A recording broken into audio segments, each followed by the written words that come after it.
this demo, we're going to have a look at a couple of aspects related to loading and saving data. We'll have a look at how we can load in a couple of simple assets, so some raw text and also a bitmap image. And alongside that, we'll explore the notion of shared preferences, which provide us with a means of saving and loading a number of preferences, things like options or configuration things associated with our application. It's quite useful. It's the type of thing, for example, that if we had let's say high scores associated with our game, we could store those within our preferences. So even though the name is preferences, you can sort of view them as a store for data, and is suitable as long as we're not pushing large quantities of data into that particular store. But we'll start off first of all by having a look at asset loading. So in relation to the demos that were sent out, we are in the storage folder, storage package, and we're going to have a look at assets tests and assets test fragment. So the actual activity, the assets test, does nothing more than kick off the fragment, so nothing much more to look at there. And the fragment is what we're going to run and have a look at it. So we'll have a brief scan through the thing, then we'll run it and we'll see what happens. We've got a bit of method here in terms of creating our view, a method here for loading in some text, a method here for loading in a bitmap, and that is it. So if we were to execute this, and we'll let the thing start off, we'll see in the demo that effectively we are going to load in some text, and we're going to load in a bitmap, and that will be the extent of it. It's not really going to do much beyond that. But it's our building block, because if we can load in these basic ones, then we can load in as many images as we want or raw data and start to use that to help process our game. So I'm going to click on the assets test option a little way down the screen, and it opens up a new activity containing a fragment, and inside this fragment we have, this is a piece of welcome text repeated a number of times, and a multicolored bitmap being displayed. So it's hardly groundbreaking stuff, but that's what that demo does. So we'll have a look at the implementation of it to see what it took to put that together. So as first thing, just by way of context, we'll have a look at the layout. So inside the onCreateView method, we are inflating the assets test fragment. So if we open this up, assets test fragment, view to some text, we can see within this here that there's a couple of components that go together to form the interface for it.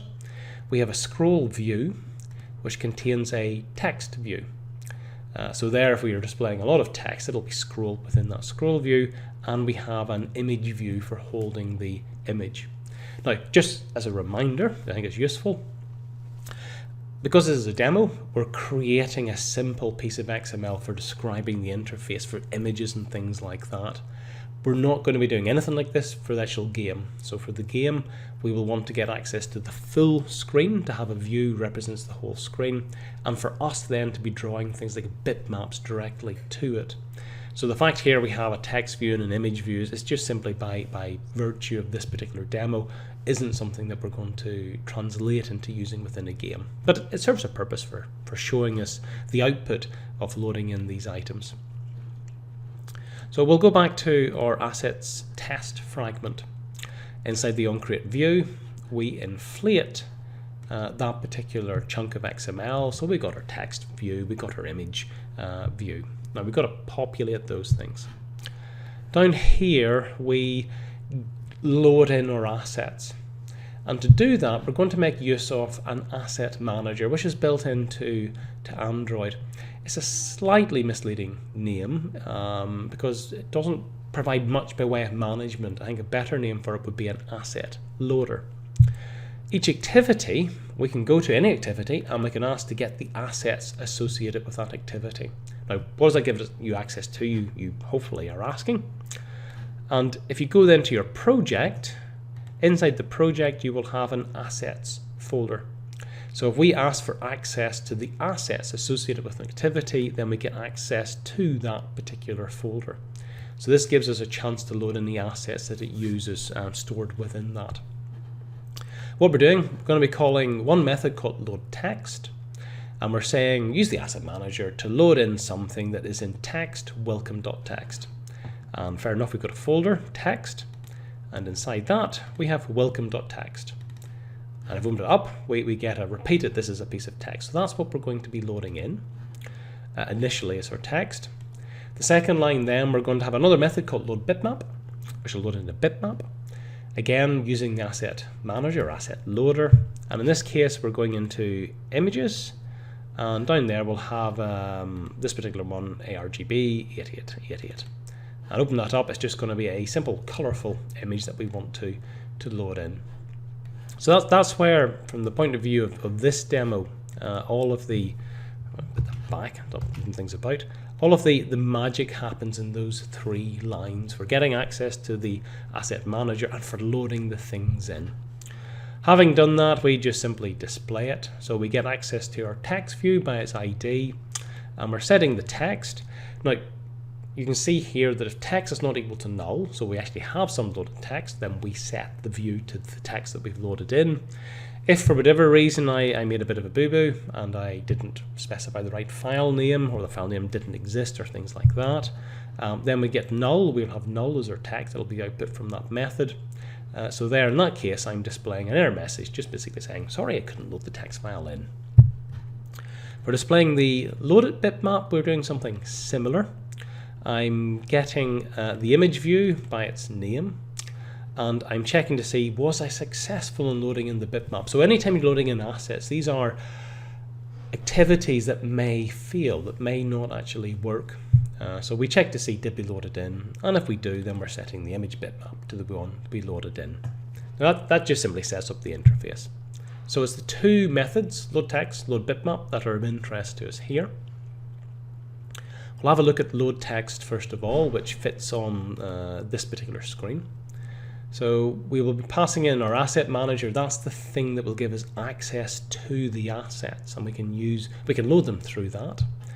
And we've got the name of the asset, presumably the text file. This is going to assume that we're loading in. We have a try block, and the reason we have the try is mentioned is because we may not be successful in loading it in, so we need to deal with that. But just look at the catch, and we've got a finally. So the catch is if we do have any error, we're going to log out that we had a problem loading in our text file. And the finally we'll look at in a second, but basically we'll always do finally, and that's going to take any final corrective actions that we might want to do, irrespective of how we flowed through the try-catch blocks. So inside the try block, the first thing we do is we go to the asset manager and we ask it to open an input stream to the named asset. So we'll try to open that file. Now an input stream, it is a raw data stream. It can load in bytes, nothing really much more beyond that. So it's a very basic form of input. If we want to make more use of it in Java, we generally have to pipe this into or link it up with another class which will interpret those raw bytes as being a certain form of data. In this particular case, we're going to use a byte array output stream. So it says, okay, I can load in raw bytes. I'm going to link it to this class, which will permit me to load in chunks of raw bytes. So I will load it in a chunk at a time, and that can load it in a little bit more efficiently. We're defining a chunk, in this sense a chunk of bytes, about a 4K chunk in size. So we're going to try to load in our text 4K chunks at a time. Now, for the text file that this is, it'll be in one chunk, but if you're loading a lot of stuff, it will do it in 4K chunks.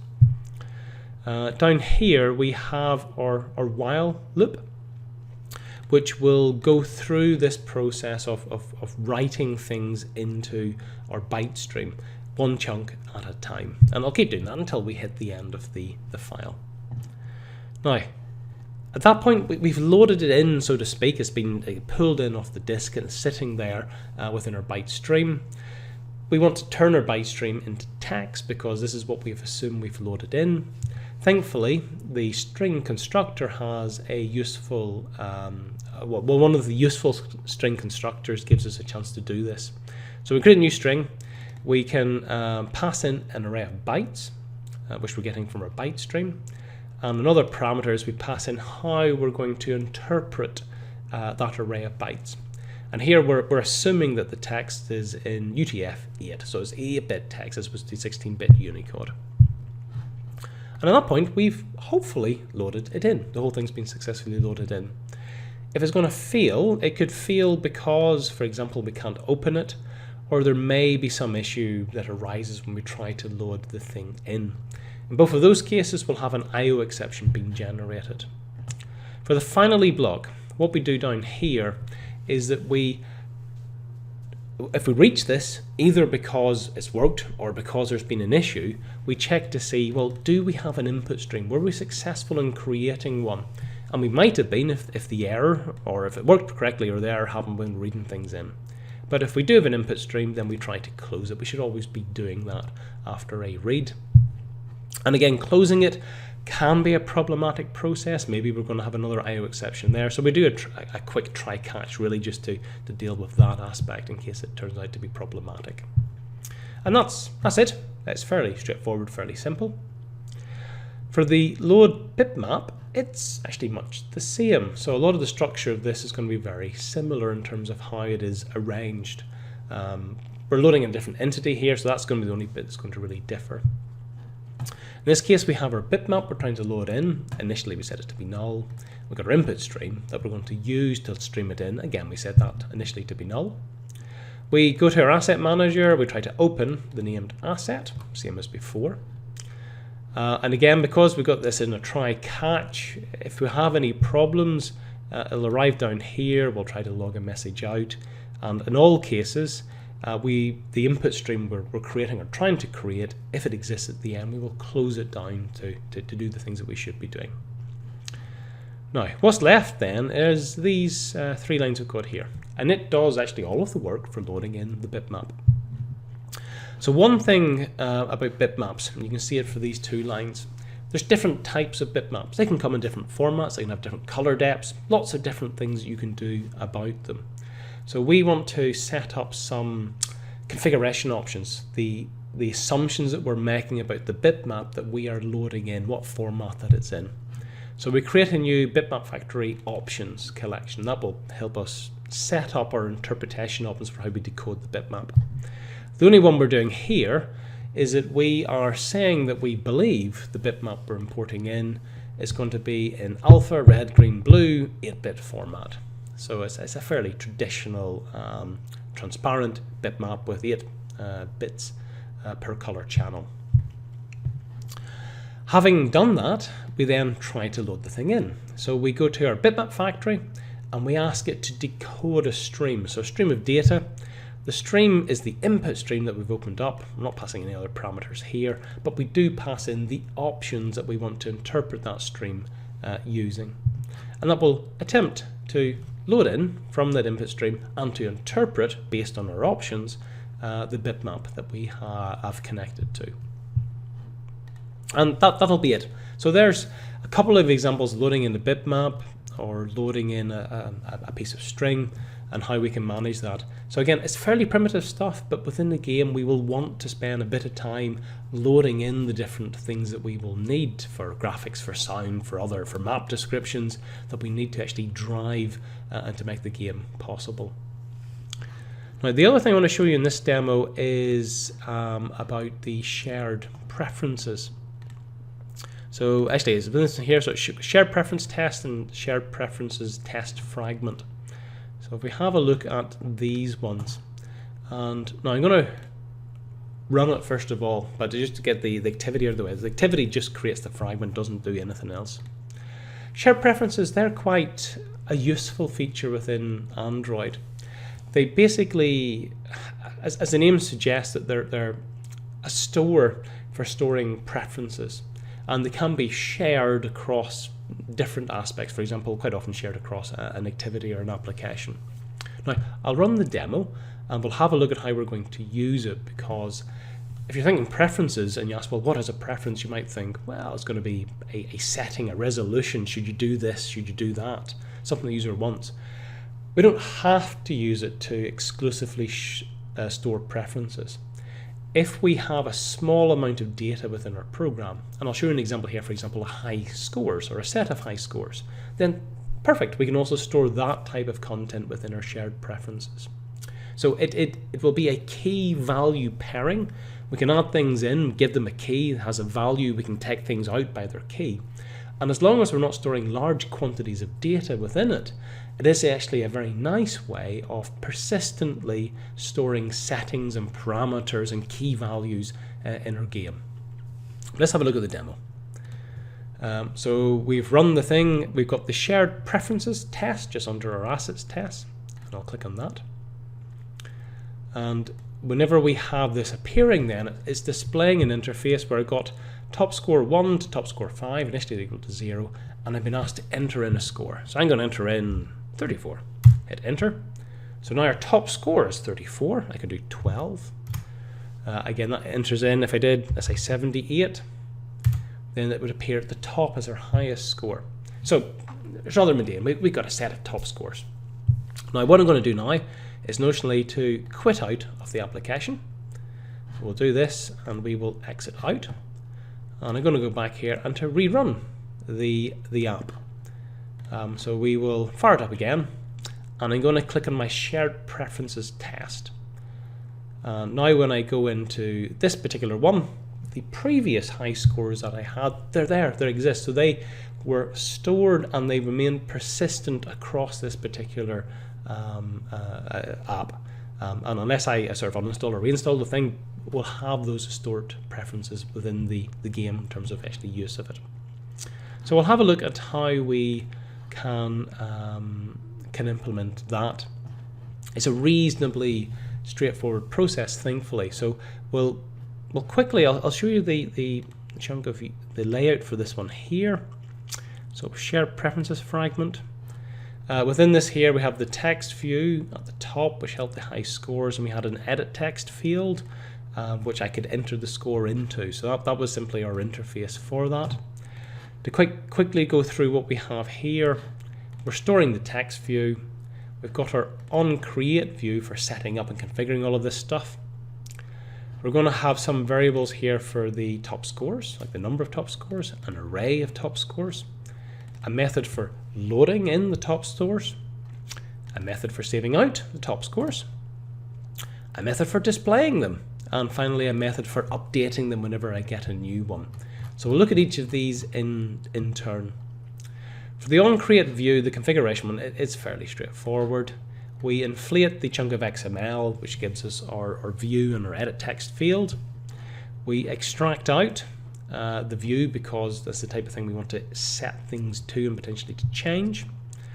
Then I have two methods, load top scores and display top scores. So whenever I come into my onCreate view, I'm setting the thing up. I go and I I will load in from shared preferences any top scores that are available, and I'll then display them on that text view. What we have down at this point is really setting up the edit text. So there I'm setting up an action listener that whenever I hit enter on the thing, something's going to happen. What's going to happen? Initially, I will try to take the text, assume it is an integer text, and parse it into an integer called score. I'm going to then clear my edit text, or just remove the thing. So the players entered this, I want to clear the edit text view. And I call my update top scores method. And this is the thing that will decide, do we have a new top score? Initially, the first time, yes, we will, and up to the fifth time, yes, we will. But beyond that, maybe the player has got a new top score, or they haven't got one that fits into the top score. If we do have a new top score, we take some actions. We save our updated top scores, and we display them. If we don't have a new top score, we don't want to resave it, and we don't want to display it again, because there's no particular point. And that's it. So that's the logic, if you like, that underpins the thing. In terms of the top scores then, so we have an array int for holding our top scores. and we'll leave the loading and saving bit to last, but I just want to sort of show you the two things down here. So display top scores. So there we're using a string builder to sort of do all of our string concatenation, sticking them together inside the builder to make it a little bit more efficient. And we build up one string that holds a formatted version of all of our top scores, and we set the text on our text view to that view. For updating the top scores, basically we iterate through our array of top scores, consider each possible one, and there's a little bit of sorting that happens here, that if we do have a new top score, we insert it in and then shuffle the previous ones down. So we keep it in sorted order, with the highest top score at the start of the array. So that's just, again, just a little bit of logic for this particular demo. The shared preferences stuff is in our save top scores and load top scores. We'll do load first of all.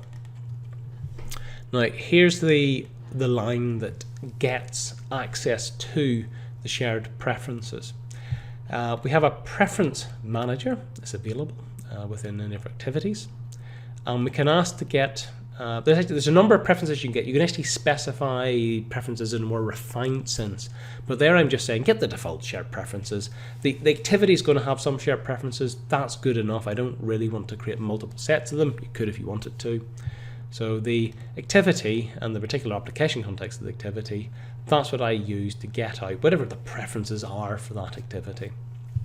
And that gives me preferences. I can then go to those preferences and ask it to get out certain values. So it's based on a key value pairing. If I give it a string key, it's going to return me the value that is associated with that string key. So there I'm saying my string keys are top 1, top 2, top 3, top 4, top 5. And I can say get out an integer, because you have to know that it's an integer associated with that particular key. Pass in the key, top 1, top 2, top 3, and the preferences will give me out the integer value that is associated with that particular key, should it exist. The 0 at the end, the comma 0, this is what is the default value if you can't find that key.